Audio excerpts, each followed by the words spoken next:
You are tuned in to EWC Cultural News Today, hosted by Amber Rodriguez.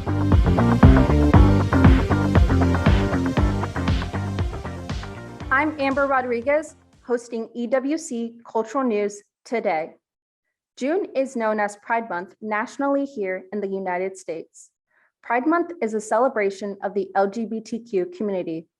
Celebrations can look different for all members and allies, with festivals, marches, concerts, artwork, and more.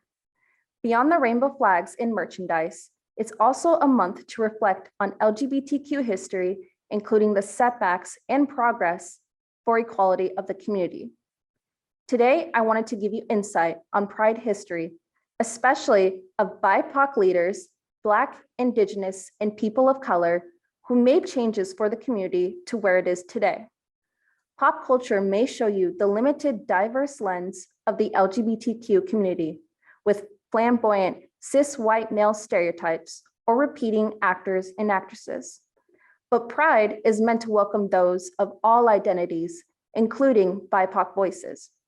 Let's take a look at a few pictures from Twitter account Will and Grace and Pink News displaying stereotypical gay icons, and a photo by the Los Angeles Times of well-known lesbian actress and TV host Ellen DeGeneres. Being queer is an added layer to BIPOC communities that are already marginalized. It's important to recognize these leaders' impacts and continue creating a more accurate picture of what Pride really is. June was chosen for Pride Month in honor of one of the most historical events of the LGBTQ community, the Stonewall Riots. In the 1960s, the need for justice and social change erupted in various movements and protests. The LGBTQ community faced discrimination alongside other marginalized voices. Homosexuality was defined as a mental illness by the American Psychiatric during this era. Policies also fed into discrimination of this timeframe.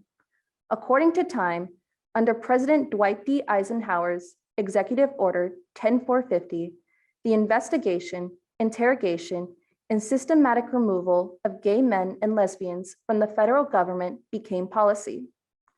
This discrimination policy portrayed LGBTQ members as a security risk with being fired from employment, which was known as the Lavender Scare. According to National Archives, historians estimate that somewhere between 5,000 and tens of thousands of gay workers lost their jobs during the Lavender Scare. Let's take a look at a photo from CBS News displaying the news articles of the Lavender Scare in this time period. With employment discrimination and hate crimes, for some members of the LGBTQ community, the way to be free was through an underground culture of urban nightlife and bars. Openly gay bars and serving alcohol to LGBTQ members was illegal. Therefore, police raids occurred commonly nationwide to some of these safe spaces in the community. But the Stonewall Inn was different. The Stonewall Inn was a mafia-owned bar in New York City that allowed LGBTQ members to dance and drink. Take a look at a photo by the New York Times of the Stonewall Inn in 1969. One night, a police raid, unlike others previously, sparked a rebellion within the LGBTQ community. According to a description of that night by the New York Times, in the early hours of June 28, 1969, police officers conducted one of their frequent raids of the Stonewall Inn. But this time, frustrated patrons gathered outside instead of going home. They were joined by transgender, gay, and lesbian teenagers and adults, and the police responded to the angry, swelling crowd with violence.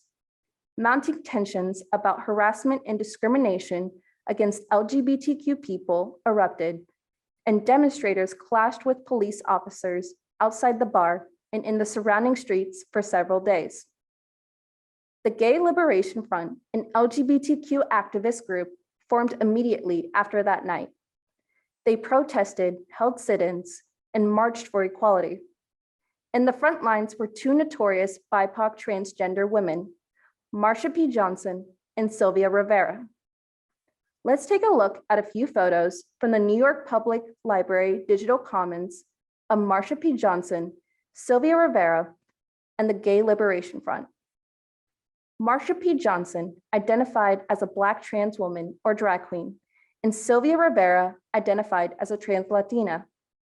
Having both identities intersected into who they are, they voiced their activism louder, advocating for the transgender community and people of color, especially those with another disadvantage of low income. Sylvia Rivera, in an interview featured for the Netflix documentary, The Life and Death of Marsha P. Johnson, said, it was hard being a drag queen back then because they would take us to jail for no reason at all. We lived in an era that was unreal. Their impact as a pair went beyond the Stonewall riots, and together they formed the Street Transvestite Activist Revolutionaries, also known as STAR. Rivera and Johnson created a house to shelter young trans people. They believed supporting the young generation would help prevent them from being targeted by police and homelessness. Both women continued their equality fights for the rest of their lives in various forms of activism until Marsha P. Johnson's life was cut short in 1992.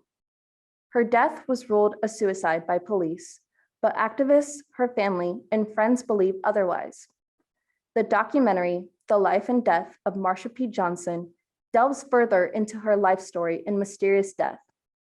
Victoria Cruz investigates for more answers and raises the question of an issue still occurring 25 years later: the missing and murdered Black, Indigenous, and trans women of color. Cruz stated, there's a massive number of trans women who have been murdered and their cases have just gone cold, and they're yelling out of their graves for justice. Most of them were unknown, but even famous people, cases go cold, just like Marsha. Marsha was famous all around the world. Her case has been cold for 25 years. If we can't bring justice for Marsha, how can we bring justice for all these other unsolved cases?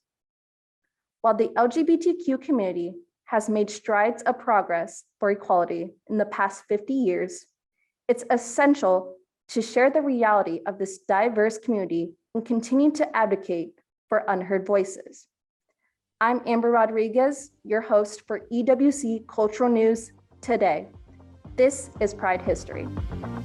You've been listening to EWC Cultural News Today, hosted by Amber Rodriguez. If you'd like to make suggestions, email us at ewcfacts@gmail.com. That's ewcfacts@gmail.com. This has been an EWC Communication production.